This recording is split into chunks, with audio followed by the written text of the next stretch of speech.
Inilah salah satu peristiwa yang dilakukan oleh Nabi Musa yang sebenarnya adalah melambangkan Yesus Kristus.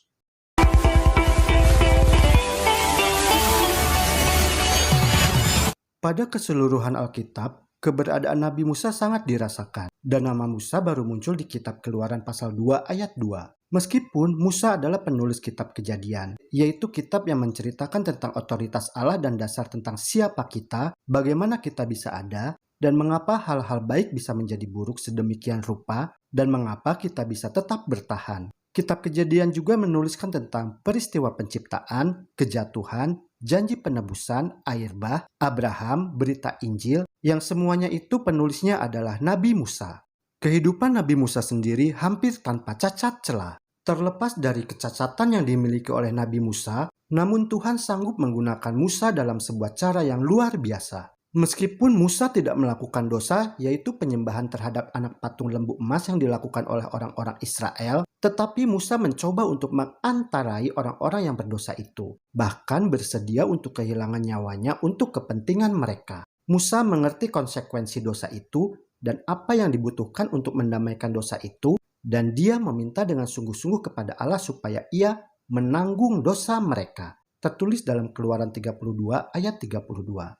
Hal yang dilakukan Musa adalah satu-satunya bahwa dosa mereka atau dosa apa saja hanya bisa diampuni pada akhirnya melalui perantara kita, yaitu gambaran rencana penebusan dosa oleh Yesus Kristus yang adalah anak domba Allah. Jadi ketika Musa meminta kepada Allah supaya dapat mengantarai dosa-dosa orang Israel itu, pada saat itu Musa adalah menggambarkan tentang pengorbanan Yesus Kristus. Pada bagian awal Alkitab ditemukan sebuah ungkapan yang sangat luar biasa tentang korban pengganti, yakni Allah sendiri dalam pribadi Yesus, yang akan menanggung dalam dirinya pukulan yang terberat dan hukuman dari dosa kita. Ini adalah rencana penyelamatan yang dilakukan Allah sejak semula bagi manusia. Sementara di saat yang sama, Dia tetap mempertahankan kebenaran prinsip-prinsip pemerintahan dan hukumnya.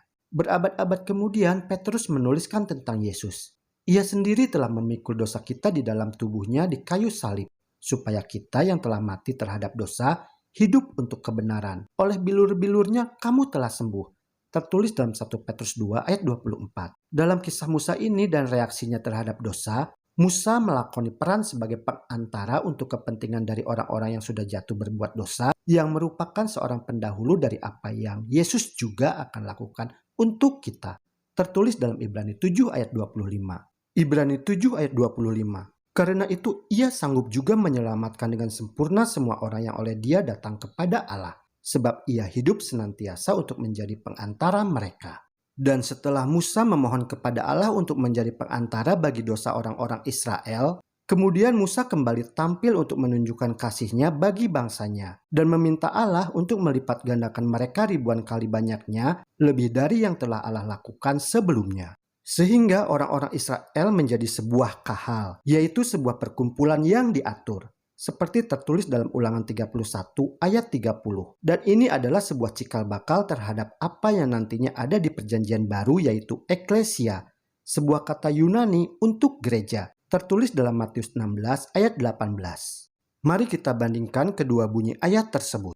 Ulangan 31 ayat 30. Lalu Musa menyampaikan ke telinga seluruh jemaah Israel nyanyian ini sampai perkataan yang penghabisan. Matius 16 ayat 18. Dan aku pun berkata kepadamu, engkau adalah Petrus, dan di atas batu karang ini, aku akan mendirikan jemaatku, dan alam maut tidak akan menguasainya. Jadi bagi umat yang memiliki peran masing-masing sebagai bagian dari satu tubuh atau gereja, dan supaya gereja dapat berfungsi dengan baik, maka gereja saat ini sebagaimana kahal di masa lalu, perlu memelihara persatuan dan kesatuan satu tubuh melalui orang-orang yang menjalankan berbagai macam peran menurut karunia-karunia mereka. Jadi agama yang benar itu adalah agama yang terorganisir, yaitu seperti yang telah dicontohkan oleh Musa di Perjanjian Lama dan oleh Rasul Petrus di Perjanjian Baru.